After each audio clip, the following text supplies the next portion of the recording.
अस्सलाम वालेकुम। हस्बे हाल में बहुत बहुत खुश आमदेद। मैं हूं आपका होस्ट आफ्ताब इकबाल और मेरे साथ हैं नाजिया और अजीजी। आप दोनों को भी खुश आमदेद। ख्वातीन और हज़रात, सबसे पहले नाजिया बताएंगी हमेशा की तरह आज का एजेंडा और उसके बाद शुरू करेंगे गपशप। जी, आज के शो में शामिल है पाकिस्तान में सियासी मुकदमात, सिंध की सूबाई वजीर सस्सी पलीजो साहिबा को खून से लिखे गए खत, खबरों पर तबसरा, करप्शन, लेकिन सबसे पहले सच साबित होने वाली अजीजी साहब की मजीद मुखबरियां। आज तो कह दे जालमा, वाह ये वाह, ये मैं अप्रिशिएट कर रहा हूँ। 15 दिन पहले तुम्हें मुखबरी दी थी कि कंट्रैक्ट सेक्रेटरी जाने वाले हैं। हाँ, तो बड़ी आज अच्छी, गए हैं कि नहीं? दो बड़ी अच्छी बात है। मैं तो मुझे यूं इस तरह सुना रहा है जैसे मैं इख्तलाफ कर रहा हूँ। ये बड़ा दानिशवर बंदा है, ये को जनाजों पे गैस नहीं किराए पे देता। ये देखो कोई मिसाल है मेरा। क्या मिसाल थी? नहीं, तुम्हारा इसमें कोई कमाल नहीं है, सारा कमाल तुम्हारे मुखबर का। नहीं तो कोई और क्यों नहीं रख लेता मुखबर है? मुखबर तो फिर ये का ही आना। भाई मैं तो पहले ही अप्रिशिएट कर रहा हूँ। कमाल शाह की छुट्टी होना ये तो ऑलमोस्ट इम्पॉसिबल था। कमाल शाह बड़ा डीप रूटेड कनेक्शंस हैं मौसूफ के। और दूसरा ये है कि अशफाक गोंदल के भी बड़े कनेक्शंस हैं। अगर आप देखें तो उसका इलाका वही है जहां से कायरा साहब तशरीफ लाए हैं। नजर गोंदल उनका अजीज है। कायरा साहब के इलाके में तो गोंगलू भी बहुत होता है। अब वो भी एक ट्रक सुटवाले वजीर आजम है उसमें। बस करो, अब तुम्हें क्या क्या अवार्ड चाहिए? ताजपोशी कर दें तुम्हारी। ये के लिए इतने अवार्ड बहुत होता है कि ये की बातें सच्ची निकला। 152 बंदे जो है ना वो प्रमोट हो गए, बेशुमार लोग प्रमोट हो गए, लेकिन चंद इंतहाई डिजर्विंग लोग जो हैं वो प्रमोट नहीं भी हुए। जी जी, इसमें कोई शक नहीं कि जो लोग प्रमोट नहीं होते उसमें मोस्टली उनका अपना अमल दखल होता है। लेकिन जब आप सिफारिशियों को धड़ाधड़ थोक के भाव जो प्रमोट होते देखते हैं ना, वो लगता है जैसे इन्होंने हक मारा है उन लोगों का जो डिजर्व तो करते थे लेकिन तकरीबन बेआसरा थे, प्रमोट नहीं हुए। बिल्कुल। वो कौन कौन है भाई? नहीं, वो बेशुमार हैं, लेकिन नाम लेने का यहाँ कोई तुक नहीं है। असल बात यह है कि इंसाफ होना चाहिए।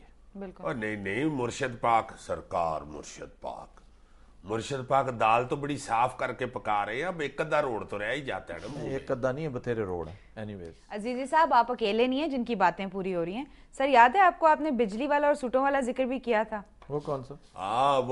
वो जो तुमने कहा था कि ये बिजली बचाने के लिए आपका बेहतरीन तरीका ये होना चाहिए कि आप दफ्तरों में सूट पहन के ना जाएं। ये जो अफसरान हैं गंजे ढिले ढिले। लेकिन भाईजान वो बांग्लादेश में हुआ है। बांग्लादेशी गवर्नमेंट ने कहा है अफसोस कि हमारी गवर्नमेंट के कान पर अभी तक जू नहीं रहेंगी। जी हाँ। नहीं तो अफसरान अब सूट ना पहन के आए तो और क्या, धोती सलूका पहन के आए। यार सूट से ही तो उनका थोड़ा बहुत हमारे अफसरों का रोब बनता है। वैसे तो वो लगेगा को भाई मसवाके बेचने के लिए आया दफ्तर में।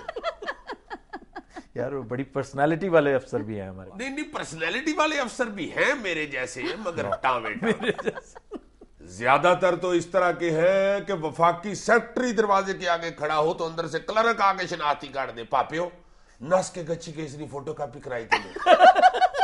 वो तो कह के अंदर दौड़ जाए, बाद में वफाकी सेक्रेटरी बेचारा यही सोचते सोचते रिटायर हो जाए कि गच्ची के किन्नी के क्या होता है। यार ऐसे खाम मुबालगा कर रहा है। सेक्रेटरीज की अक्सरियत ऐसी है जो सूटों शूटों की हरगिज मोहताज नहीं होती। पर्सनालिटी से पता चल जाता है कि ये ऑफिसर है और बड़ा दबंग ऑफिसर है। नहीं बड़े बड़े गुस्से वाले अफसर भी होते हैं। उनके दफ्तर में सवेरे सवेरे जाए तो उनको शेव के 3-4 टक भी लगे होते हैं। वो क्यों? टक का क्या मतलब? वो गुस्से में शेव करते हैं ना, वो शेवटी को भी मुंतखब नुमाइंदा समझते हैं। नहीं, कई अफसर जो हैं मुंतखब नुमाइंदों के साथ बड़ा अच्छा सलूक भी करते हैं। यार क्या हो गया? नहीं बिल्कुल ठीक कह रहे हो तुम। अफसरों की भी वैरायटियां हैं यार। जिस तरह हर तबके में मुख्तलिफ लोग होते हैं, इसी तरह अफसर भी ऐसा अफसर भी मौजूद है जो अपने खून से खत लिखता है। ये भी एक बहुत बड़ा इशू चल रहा है आज। ऐसा मेहनत का अफसर के एक दिन में 200 ईमेल। बल्ले बल्ले बल्ले। वैसे वो क्या करता होगा वो अफसर जो सस्सी पलीजो साहबा को एक दिन में 200 ईमेल्स डाल रहा है? वो बंदा अफसरी क्या नौकरी क्या करता होगा? सिर्फ ये काम करता होगा सर। यार वैसे अल्लाह ना भुलाए तो ये पीपल्स पार्टी की कोई चौथी वजीरनी है जिसने सरकारी और गैर सरकारी पूंडों को छितर पड़वाए हैं। ये गैर सरकारी पूंड कौन से हैं? लो, और ये अभी कुछ अरसे पहले की तो बात है। शाजिया मरी ने ईश्वर लाल एक पूंड हुआ है। हाय एमपीए होता था अपोजिशन का। यार उसे क्लियर करके बताओ। मुस्लिम लीग काफ का एक एमपीए था, हुकूमती पार्टी का एमपीए था, जिसने शाजिया मरी को रुक्केबाजी करने की कोशिश की फ्लोर ऑफ द हाउस पे। اچھا. اور ان لوگوں نے وہیں پہ اس کو پھینٹی بھی لگائی اور ان کے خلاف پیپلز پارٹی اس وقت اپوزیشن میں تھی, ان کے خلاف ارباب غلام رحیم نے ایف آئی آر بھی کٹوائی تھی. ہاں جی, بہت بیچت ہوا تھا وہ بیچارہ ایشور لال, بالکل ایشور لال پیلا پڑ گیا تھا. یار ویسے یہ اس بندے نے جو خون سے خط لکھے ہیں یہ تو کوئی بڑا ہی دلیر پائی لگتا ہے یار. سر یہ جو ایشور لال صاحب نے لکھا تھا وہ کیا لو لیٹر تھا؟ اب پتہ نہیں لو لیٹر تھا یا کیا تھا, پتہ نہیں, یا رکے پہ لکھ کے بھیجا تھا جی کہ ہمارا کبوتر آپ کے بنے پہ بیٹھ گیا, باجی وہ لے رہے ہیں میرا بوا کو لے. باجی تو نہیں کہہ سکتا اس سوال میں. رکے کے اوپر جی ہمارے گھر 11ویں کا ختم ہے ضرور آنا آپ نے. لو لیٹر ہی تھا اور کیا تھا, ایویں نہیں بیچارے کو لٹریشن ہوئی. کچھ نہ کچھ تو بہرحال ضرور ہوگا. یار ویسے اس مسئلے میں چودھری برادران بہت ڈاڈے تھے, انہوں نے کوئی حسین عورت وزیر نہیں بننے دی. ہاں وہ تو میرا خیال ہے پرویز الہی تو باقاعدہ الرجک تھے. آپ دیکھو نا وہ امبساط خان صاحبہ بیچاری, وہ گھر ہی بیٹھے بیٹھے موٹی ہو گئی, وزیر نہیں بنایا یار حد ہو گئی امان سے. مگر ان کو دیکھو پھر سزا بھی تو ملی ہے نا اللہ تعالیٰ نے. دیکھو نا حسیناؤں کے ساتھ ظلم کرنے سے کیا پھر نتیجہ نکالا. یہ حسیناؤں کہاں سے آ گئیں؟ نہیں تو کشمالہ تارک صاحبہ جو تھیں وہ حسین عورت نہیں تھی, وہ کہ آڑو گرنیڈ تھی.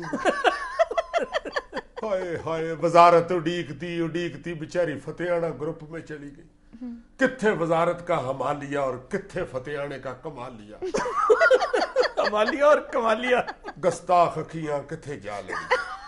ہائے ہائے, بوس کی پہننے والے لوگ کتھے خدر کے شہر میں رول گئے. بے وقوف, یہ پرانی بات ہے.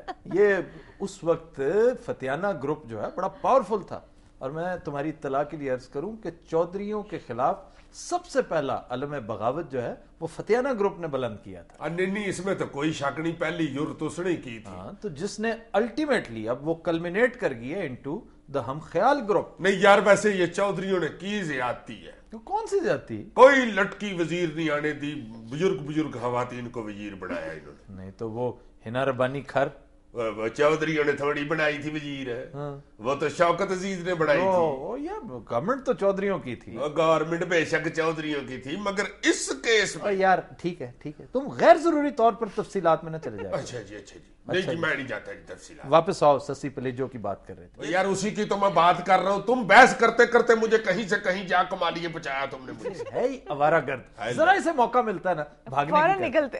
گھر سے بھاگے تو نہیں تھے کبھی. مجھے تو اس پہ افسوس ہو رہا ہے, بندہ پوچھے یہی تم 1.5 بوتل خون جا کے ہسپتال میں دو, تمہیں ثواب پہنچے, اب تمہیں 5 لگ رہے ہیں, کیا فائدہ ہوا؟ یہ اتنی تکلیف ہوتی ہے خون دیتے ہوئے بوتل 2 بوتل. جو 5 کا سیک ہے وہ تو 1.5 ہفتہ نہیں جاتا. تو خون کی بوتل تو بندہ 2 سیب کھائے تو 9 پر 9 ہو جاتا ہے. پھر ویسے وہ اس وقت ہے کدھر, وہ 17ویں گریڈ کا پنو آخری خبریں آنے تک تو لاپتہ ہے موصوف. ہائے بیچارہ کچھ دن تو رولے گا ادھر ریگستان میں, ریت میں منہ دے کے تو ہوائیں دیکھ رہا ہوگا. پھر چند دنوں کے بعد بمبور شہر کی کسی ڈسپینسری میں داخل پایا جائے گا. اس کے بعد وزیر اعلیٰ سندھ اس کی عیادت کے لیے آئیں گے. چلو, اور آتے ہی انہوں نے کہنا ہے کہ او سائیں بیٹا, کیا ضرورت تھی وہ پنگا لینے کی جس کے اختیارات ہی تمہارے پاس نہیں. افسر تم معمولی سے اور پونڈی کر رہے ہو تم وزیر نہیں ہو سے, اور تمہیں 5 نہ لگے تو اور کیا ہدواڑے لگے. یار ویسے یہ جو پیپلز پارٹی والے ہیں نا, یہ حسین چہروں اور حسین آوازوں کی بہت قدر کرتے ہیں. دیکھ لو انہوں نے نوید قمر کو بھی وزارت دی ہے. ہاں لیکن انہوں نے شہری سے وزارت لے بھی لی ہے. یہ ظلم کیا ہے, ماسد کے جائے شیریں صاحبہ جیسی کوئی تھی یار. دیکھ لینا تم, یہ جو حسیناؤں سے چھیڑ چھاڑ ہو رہی ہے اس کے خلاف پہلا قدم بھی نوید قمر صاحب نے اٹھانا ہے. اچھا, تم دیکھ لینا ان قریب نوید قمر نے پریس کانفرنس کرنی ہے. اٹینشن پلیز, آج میں اس میڈیا کے تھرو تمام پونڈز کو وارننگ دینا چاہتا ہوں. ہم نے کوئی ہاتھوں میں چوڑیاں نہیں پہنی ہوئی. اگر آئندہ کسی نے خط لکھنے کی کوشش کی, خواہ وہ خون سے ہو یا انک سے, ہم اس خط لکھنے والے کے لیٹر باکس پہ جوتیاں ماریں گے. Too bad. یہ جس نے خط لکھا ہے نا خون سے, ابھی تو ہے یہ لاپتہ. جس دن یہ ہمارے اڑکے چڑھ گیا, پہلے تو اس میں سے سارا خون نکالیں گے تاکہ آئندہ یہ خون سے خط لکھنے کی جرت نہ کرے، اور سزا کے طور پہ خون نکال کے اس میں موبلائل بھریں گے تاکہ یہ پورے سندھ میں سڑکوں پہ کوں کوں کوں کوں کوں کرتا پھرے. خواتین و حضرات, we'll take a break. Stay with us.